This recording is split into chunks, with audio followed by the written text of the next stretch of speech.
Welcome to the LEA Head of School Enrollment Audit Certification Training to learn how to complete the 3 certifications. SLED access is required to access the Enrollment Audit and Child Count application. If you do not have a SLED account or you do not recall your password, then please email sled.info@dc.gov for your SLED training and/or password unlock or reset. Let's begin training. To start, I am located at the ossie.dc.gov website. On the website, there is a link to the Start of School. If you click on that link, a page will refresh, and the Start of School information is listed. Down below, there is a link to the Enrollment Audit Handbook. If you click on the link, it will take you to the particular page for 2017-18 Enrollment Audit and Child Count Handbook. Down below, you will see a handbook for this year's Enrollment Audit and Child Count, along with the addendums for any changes that have been made to the handbook. If you click on the handbook, it will open up a PDF file. Please feel free to review the file and the contents in it. On page 9, you will see the 2017-18 Enrollment Audit and Child Count calendar with key dates to review. In the list of dates, you will see the 3 certification dates. The first one is October the 13th, 2017, for the first certification.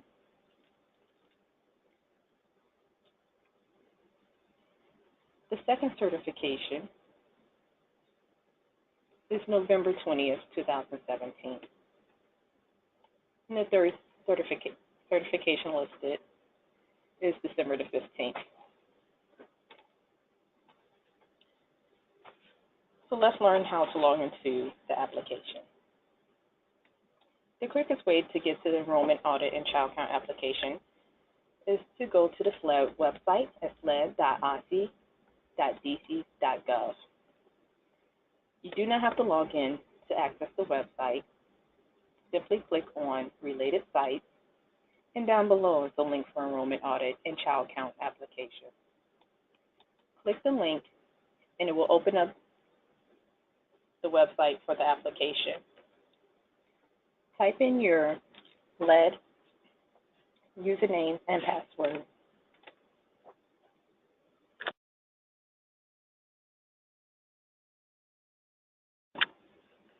Once you have entered it in, you can go ahead and click the green button to sign in.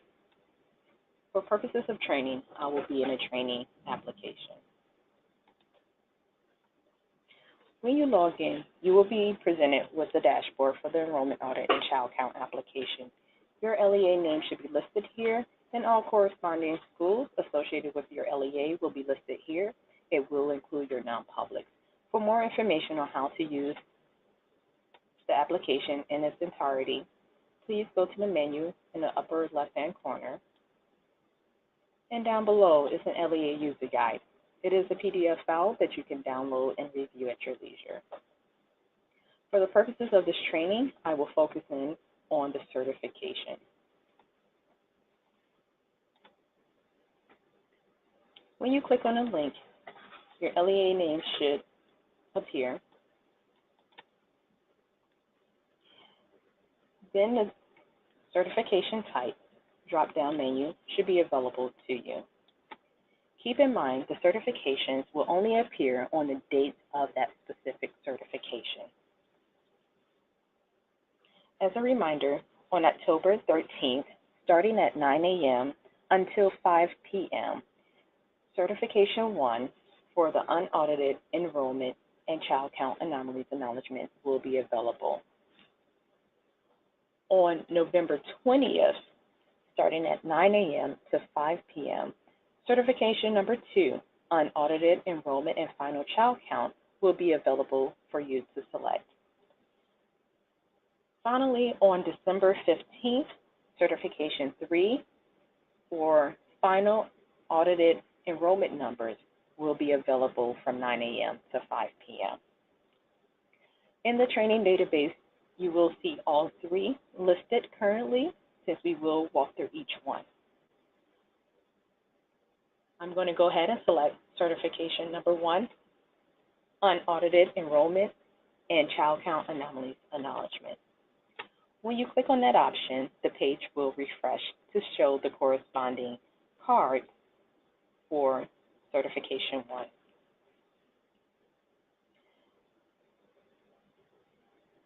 A blue button will appear called Export Count. This allows you to download the .csv file to record the certified count locally to your computer for your record.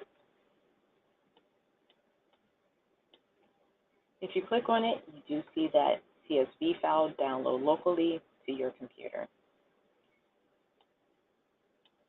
And it can be opened to review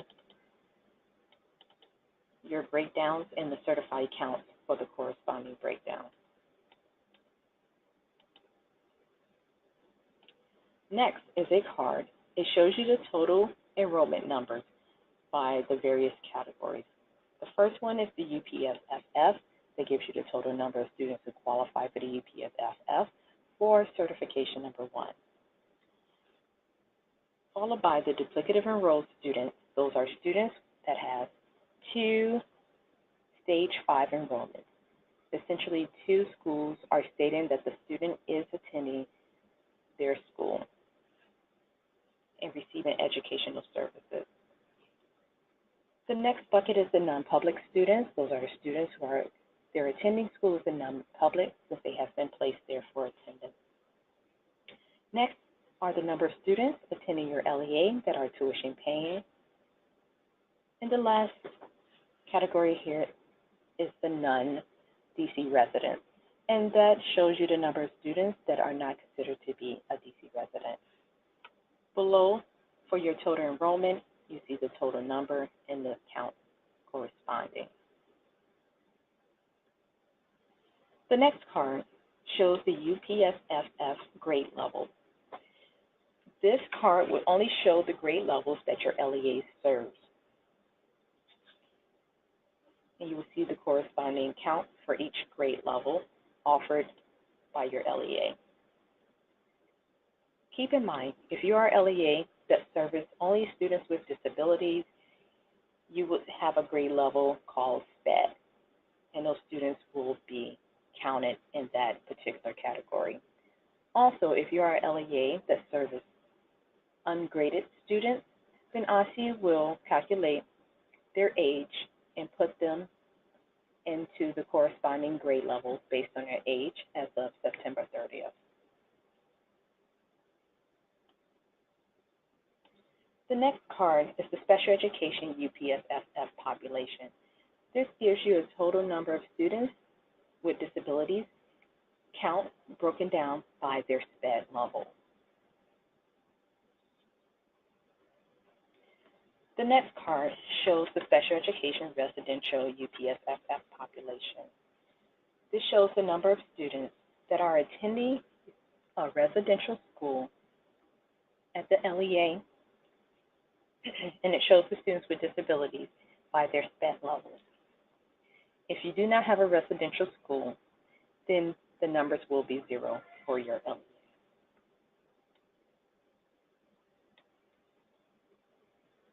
The next card is the residential count. Once again, if your LEA has residential schools, then you will see a count here. The first one will give you the number of students who qualify for the UPSFF population at the residential school, followed by the number of residential students that are considered to be English learners. The next card here gives you a list of other categories and counts for your English learners at your LEA, followed by the number of students that are considered to be at risk, and those are students who are TANF recipients, SNAP recipients, considered to be homeless, over age for those LEAs serving grade levels 9 through 12,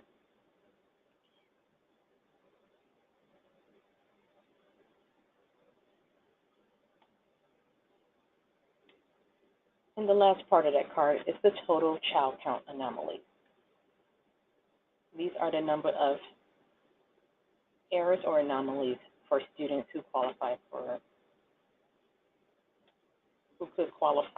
for child count. The next box is the certification. Here is a check box. If you check the box, you are agreeing that by checking this box, I certify that I have the authority to certify the accuracy and reliability of this data for my LEA. Once you check the box, you will see the certify button change from gray to green. Once you click certify, the system will update, and then you will see certify your login or email address on the date and time that you certified. And this completes the first certification. Going back up top.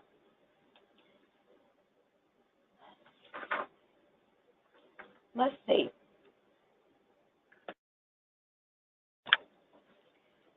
say today is November 20th, starting at 9 a.m. On November 20th at 9 a.m., once again, you can log into the system.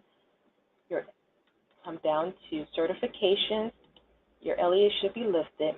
Then you want to select Certification 2 underneath Certification Type. Once again, the page will refresh. Once it finishes refreshing, you will see the corresponding information for the November 20th certification number 2, unaudited enrollment and child count, final child count. Once again, you're presented with the blue button to export your count for the second certification. Once again, you will have the total enrollment, certified count based on the UPSFF, duplicative enrollment, non-public, tuition paying, and non-DC residents, with a total count for all categories. The next card, once again, shows the student count by UPSFF grade level, with the corresponding total down below. The next card shows the special education population. The first one is the special education for the UPSFF population, and the corresponding certified counts for each level. Once again, if your LEA has a residential school and you have students with disabilities, you will see the number of students that qualify for each level.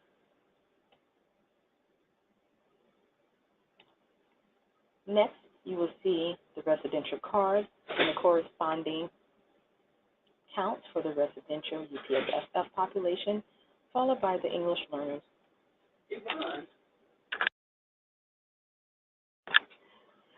The English learner residential UPSFF population. The next card will give you the certified counts for the English learner based on the UPSFF population, the at-risk total counts for the UPSFF population, followed by the total child count anomaly. The next card shows you the certification. This certification has a child count questionnaire. The first part of the questionnaire are questions pertaining to students ages 3 to 5 years old as of October 5th. You are required to respond to each question with yes or no. You must complete the questions in order to complete the certification process. Once you have completed the first group of questions, the next set of questions are for students ages 6 to 21 years old as of October 5th. Once again, you will read the questions and respond for your LEA. Notice that These are required in order for the certify button to become available after you have clicked the checkbox certifying your data. Before I certify, I want to highlight there is a card down below for the child count population. It will give you the list of students who qualify for child count and their pertinent information. If you are looking for a particular student, you can use the search bar, type the student's either first name, last name, or USI. You can clear your search or the filter you have applied. You can also download the list of students. This message will appear, and go ahead and click download. This will download a CSV file for your record. You can open up that CSV file and see the pertinent information that you have downloaded based on those list of students for child count.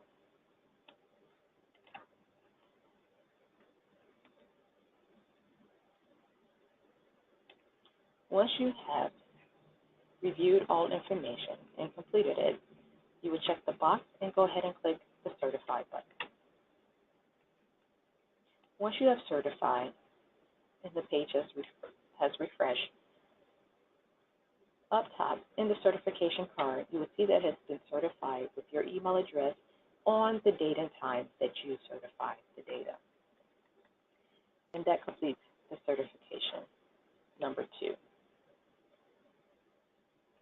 On December 15th, starting at 9 a.m. until 5 p.m., you can come to the main menu, select Certification.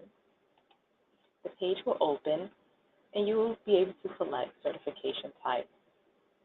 Certification number 3, final, audited enrollment numbers.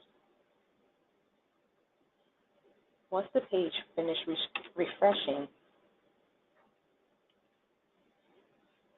you will see your certified counts for each category. Once again, you have the export counts listed, followed by the total enrollment, certified count, the UPSF grade levels with the certified count, special education UPSF population by SPED levels, the special education residential UPSF population by SPED level, followed by additional residential count for the total residential population and the English learners for the residential population. The next card shows, once again, the English learners that qualify for UPSF population, the total at-risk students who qualify for the UPSF population, and the total child count anomaly. Once again, you have the certification card. You are required to click to check the box, and the certification page will open up.